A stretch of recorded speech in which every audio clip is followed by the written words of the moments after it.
पश्चिमी यूपी में कभी आतंक का दूसरा नाम कहलाने वाले गैंगस्टर सुंदर भाटी का भारी दबदबा था।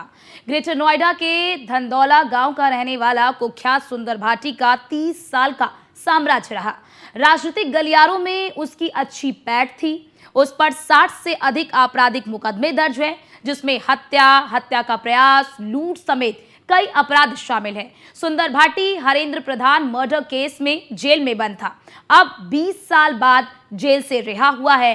अब सवाल ये उठने लगा है कि क्या पश्चिमी यूपी में गैंगवार छिड़ने वाला है। आपको एक रिपोर्ट दिखाते हैं।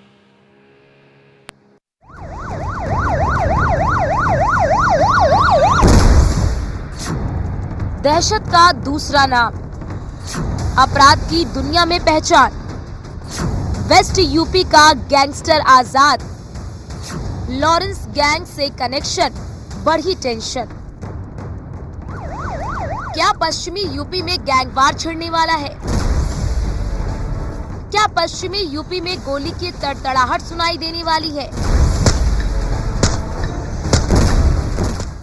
क्या पश्चिमी यूपी की धरती खून से लाल होने वाली है?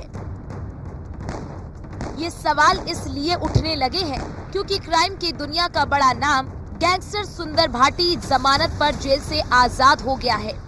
सुंदर भाटी की रिहाई गुपचुप तरीके से हुई है। रिहाई के बाद गैंगस्टर सुंदर भाटी फ्लाइट से वाराणसी से सीधे दिल्ली चला गया। यूपी का लॉरेंस यानी कि पश्चिम उत्तर प्रदेश का कुख्यात गैंगस्टर तकरीबन 20 साल बाद हाईकोर्ट से जमानत मिलने के बाद जेल से रिहा हो गया, यानी कि सुंदर भाटी। और कहा जा रहा है कि वाराणसी से वो सीधा फ्लाइट पकड़कर दिल्ली पहुंच गया। दरअसल पश्चिमी उत्तर प्रदेश के कुख्यात गैंगस्टर सुंदर भाटी के जराइम की दुनिया में कदम रखने की कहानी भी बिल्कुल अलग है। ग्रेटर नोएडा के घंगोला गांव का रहने वाला सुंदर भाटी कभी बुलंदशहर में ट्रांसपोर्ट के ठेके लिया करता था और यहीं से उसने राजनेताओं का दामन भी पकड़ लिया और लगातार वो सियासत के संकट में आ गया। कहा जाता है कि सुंदर भाटी भी राजनीति में आना चाहता था, लेकिन ऐसा हो ना सका। जबकि सुंदर भाटी का साथी नरेश भाटी जिला पंचायत अध्यक्ष बन गया और ये बात सुंदर भाटी को खटकने लगी और सुंदर भाटी ने नरेश भाटी की हत्या कर दी और उसके बाद फिर सुंदर भाटी संगीन दर संगीन अपराध करता चला गया और जराइम की दुनिया में एक बड़ा नाम हो गया। पश्चिमी उत्तर प्रदेश के इस कुख्यात गैंगस्टर सुंदर भाटी के नाम से लोग कांपते थे, थर्राते थे। खौफ का दूसरा नाम सुंदर भाटी था। अब सुंदर भाटी सलाखों से बाहर है और उसकी जराइम की काली दुनिया का 30 साल का साम्राज्य भी उसके साथ साथ चल रहा है। पश्चिमी यूपी के कुख्यात में गिने जाने वाला माफिया सुंदर भाटी पिछले कुछ सालों से पूर्वांचल कनेक्शन को लेकर काफी चर्चा में है। 15 अप्रैल को प्रयागराज में जिन 3 शूटर्स ने माफिया अतीक अहमद और उसके गैंगस्टर भाई अशरफ अहमद को गोलियों से भूना था, उनमें से एक सुंदर भाटी के साथ हमीरपुर जेल में था। गैंगस्टर बाहर, छिड़ेगा गैंगवार। पश्चिमी यूपी का कुख्यात अपराधी रिहाई से छिड़ सकता है गैंगवार। हत्या, अवैध वसूली, जानलेवा हमले के केस। सुंदर भाटी पर करीब 60 मुकदमे दर्ज हैं। एसपी नेता की हत्या के केस में उम्र कैद की सजा। एसपी नेता और उनके गनर की हत्या की थी। अतीक अशरफ हत्याकांड में कनेक्शन। लॉरेंस गैंग से करीब कनेक्शन का आरोप। अनिल दुजाना और सुंदर भाटी कट्टर दुश्मन। पश्चिमी यूपी के कुख्यात सुंदर भाटी के जेल से बाहर आने के बाद पश्चिमी यूपी में वर्चस्व और बदले की जंग तेज हो सकती है। दरअसल नोएडा और उसके आसपास स्क्रैप और सरिया के कारोबार पर कब्जे को लेकर जंग चलती रहती है। वेस्ट यूपी में सुंदर भाटी गैंग के एक बड़े प्रतिद्वंदी माने जाने वाले अनिल दुजाना को यूपी एसटीएफ ने मई 2023 में मेरठ में मुठभेड़ में मार गिराया था। दुजाना 10 अप्रैल को जमानत पर बाहर आया था। अनिल दुजाना के मारे जाने के बाद भाटी का इलाके में एक छत्र राज्य हो गया।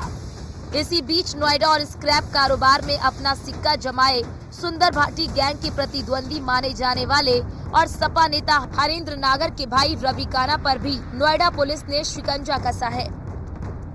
पश्चिमी उत्तर प्रदेश में खौफ के दूसरे नाम कुख्यात सुंदर भाटी की हलचल केवल पश्चिमी उत्तर प्रदेश तक ही सीमित नहीं थी, बल्कि पूर्वांचल में भी उसकी हलचल बढ़ चुकी थी।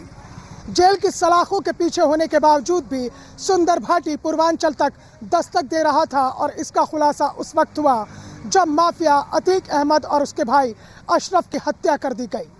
क्योंकि इस हत्याकांड में एक आरोपी सनी सिंह हमीरपुर जेल में सुंदर भाटी के साथ बंद था, और विदेश की जिगाना पिस्टल का इसमें इस्तेमाल होने का मामला भी सामने आया था।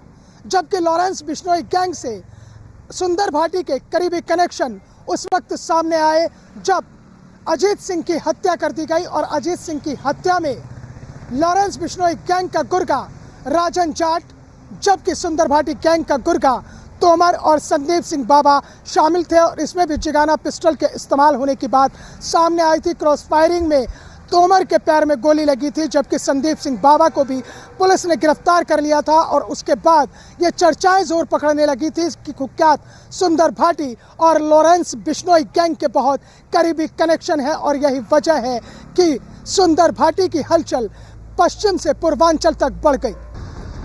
जुर्म और भाटी का साथ आज से नहीं दशकों पुराना है।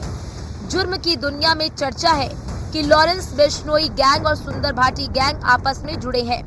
दरअसल यूपी के कुछ बड़े हत्याकांडों में इन दोनों गैंग के शामिल होने के तमाम कनेक्शन मिले हैं। सिने अभिनेता सलमान खान को जान से मारने की धमकी देने का मामला हो, या फिर बाबा सिद्दीकी की हत्या का मामला, लॉरेंस बिश्नोई गैंग का मामला ठंडा भी नहीं पड़ा था कि इधर पश्चिमी उत्तर प्रदेश के कुख्यात गैंगस्टर सुंदर भाटी की जमानत, यानी कि यूपी का लॉरेंस कहे जाने वाले सुंदर भाटी को जेल से रिहाई मिल गई। अब उसके बाद में यूपी पुलिस का माथा भी ठनक गया है, और उसकी टेंशन भी बढ़ गई है, क्योंकि ये चर्चाएं तेज होने लगी हैं कि क्या उत्तर प्रदेश में कुछ बड़ा होने वाला है, और अब सुंदर भाटी का अगला टारगेट कौन होगा। क्योंकि जिस तरह से नोएडा के अंदर स्क्रैप कारोबारी का मामला पूरी तरह से तूल पकड़ा था, और उस कारोबार को लेकर वर्चस्व की लड़ाई छिड़ चुकी थी, उसकी एक बार फिर से संभावनाएं हो गई हैं कि सुंदर भाटी के जेल से रिहा होने के बाद क्या वर्चस्व और बदले की जंग एक बार फिर से तेज हो जाएगी। क्योंकि अगर अतीत की बात करते हैं तो इससे पहले यहाँ पर अनिल दुजाना, जो सुंदर भाटी का प्रतिद्वंदी माना जाता था स्क्रैप कारोबार में, उसे उत्तर प्रदेश की एसटीएफ ने मेरठ में एनकाउंटर में मार गिराया। जबकि दूसरा प्रतिद्वंदी रवि नागर उर्फ रवि काना और उसके गर्लफ्रेंड को पुलिस सलाखों के पीछे पहुंचा चुकी है। रवि काना बांदा जेल में बंद है, और उसके गैंग के एक एक गुर्गे को गिरफ्तार करके जेल भेज चुकी है, जबकि उसकी संपत्ति को गैंगस्टर के तहत कुर्क किया जा चुका है। तो क्या सुंदर भाटी का अगला निशाना रवि काना तो नहीं है? क्या उत्तर प्रदेश में कुछ बड़ा तो नहीं होने वाला है? क्या उत्तर प्रदेश में एक बार फिर से सुंदर भाटी के गैंग की तबाही का आलम तो नहीं आने वाला है? क्योंकि जिस उत्तर प्रदेश में माफिया राज का अंत हुआ है, जहां अतीक अहमद और मुख्तार अंसारी से लेकर तमाम बड़े माफिया मिट्टी में मिल गए, तो क्या उसी उत्तर प्रदेश में सुंदर भाटी गैंग दोबारा से फन फैलाने की कोशिश तो नहीं करने वाला है? न्यूज़ वन इंडिया के लिए मोहसिन खान की रिपोर्ट।